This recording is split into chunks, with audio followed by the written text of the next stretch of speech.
మొదటి రోజు America IRGC ప్రధాన కార్యాలయాన్ని టార్గెట్ చేయాలనుకుంది అమెరికా, ఇజ్రాయెల్. అయితే దాని పక్కనే ఉన్నటువంటి షాహిద్ హమదాని స్కూల్ మీద అయితే ఆ క్షిపణులు దాడి చేశాయి. ఐఆర్జీసీ వాళ్ళకి ఏమీ కాలేదు. మరి ఆ యొక్క లక్ష్యం ఎందుకు ఇటువైపు వచ్చిందో తెలియదు కానీ స్కూల్ పిల్లల మీద ఆ క్షిపణి దాడి చేయడంతో దగ్గర 185 మంది చనిపోయారు. అందులో 165 మంది బాలికలే ఉన్నారు, స్టూడెంట్స్.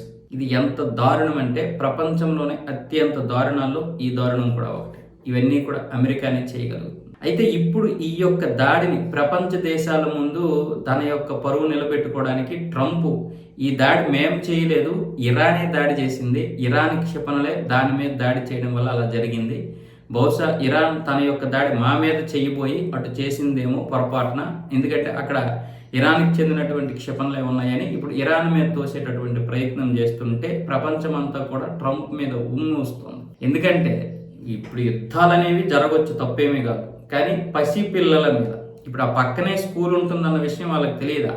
లేదనుకుంటే అంత ఖచ్చితమైనటువంటి దాడి చేయగలగాలి. ఇప్పుడు ఆ దాడి చేసింది కాకుండా మళ్ళీ ఇప్పుడేమో దాన్ని ఇరాన్ మీదకి నెట్టేటటువంటి ప్రయత్నం చేస్తున్నాడు ట్రంప్. వీళ్ళేమో ఉగ్రవాదాన్ని విడిచిపెట్టరు, వాళ్ళేమో ఈ యుద్ధాలు చేయడం ఆపరు. అంటే అమెరికా ఉగ్రవాద దేశమే, అటు ఇరాన్ కూడా ఉగ్రవాద దేశమే. పాకిస్తాన్ లాంటి దేశాన్ని సపోర్ట్ చేస్తున్నటువంటి అమెరికా మరి ఉగ్రవాద దేశం కాదా?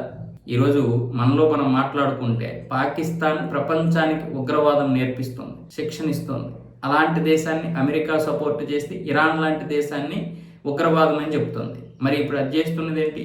అలాగే ఇరాన్ కూడా ఉగ్రవాదులను పెంచి పోషించింది. ఈరోజు ఆ దేశం పరిస్థితి అది.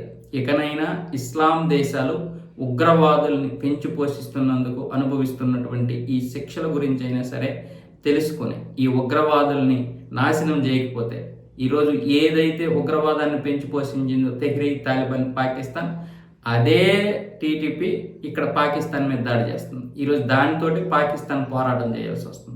అలాగే ఇరాన్ కూడా ఆ ఉగ్రవాదంతో ఈరోజు పోరాటం చేయాల్సి వస్తుంది. కానీ చూడండి, ఏ ఉగ్రవాదాన్ని అయితే పెంచి పోషించిందో ఈరోజు ఆ ఉగ్రవాదులు ఎవరూ కూడా ఇరాన్కి సపోర్ట్గా లేరు, ఒక హెజ్బొల్లా తప్ప.